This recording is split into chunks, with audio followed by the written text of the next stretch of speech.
Throughout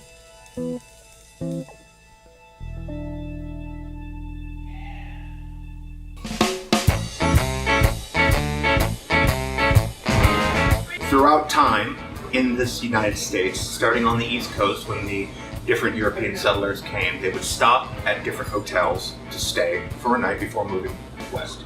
And what would happen is you'd have all these people from different nations sitting around and kind of socializing, communicating.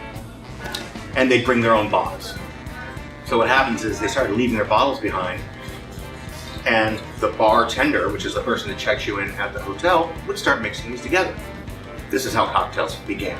And throughout these little towns, every saloon was the center of the town because it was the most democratic place around. It's where the rich and the poor could get together and talk, have information. Unions could be built around discussing things. You could be the richest guy and the poorest guy in town, and you'd have to sit next to each other and work it out. And so there's a very rich history in community coming together in saloons.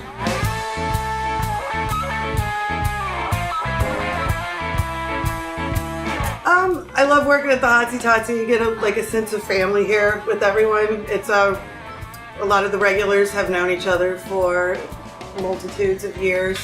It's also fun too, on the weeknights, and you get some kid come in and you ID him, and he just turned 21, and he's like, this is the first place that my grandma came to have a drink, and so you always think that's pretty cool too.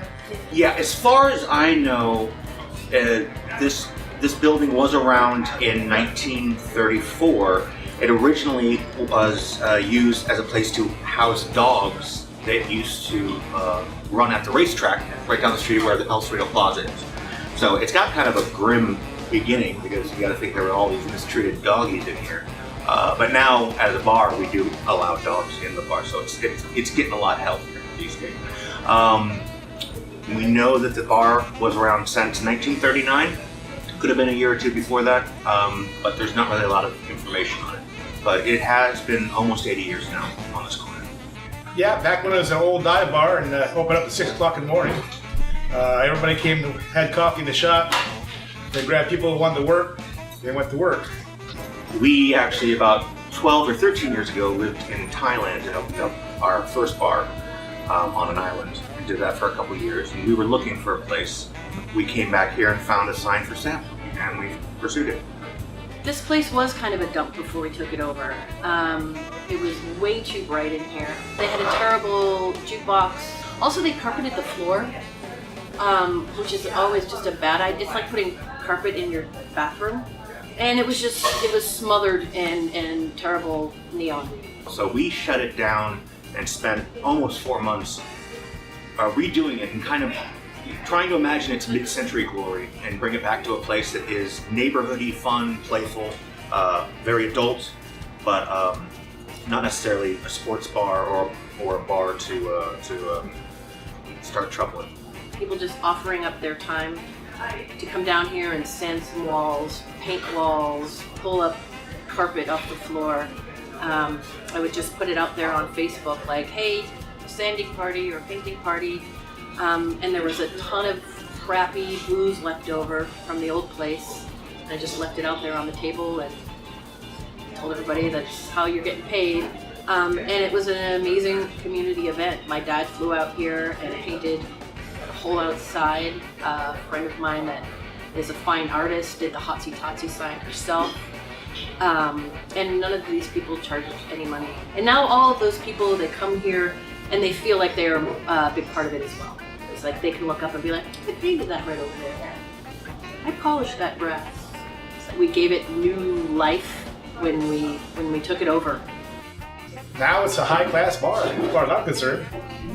So far as it being important in the San Francisco cocktail scene, we were basically the second place in the East Bay to take cocktail seriously, since it's been kind of new life has been breathed back into the industry over about 8-10 years ago.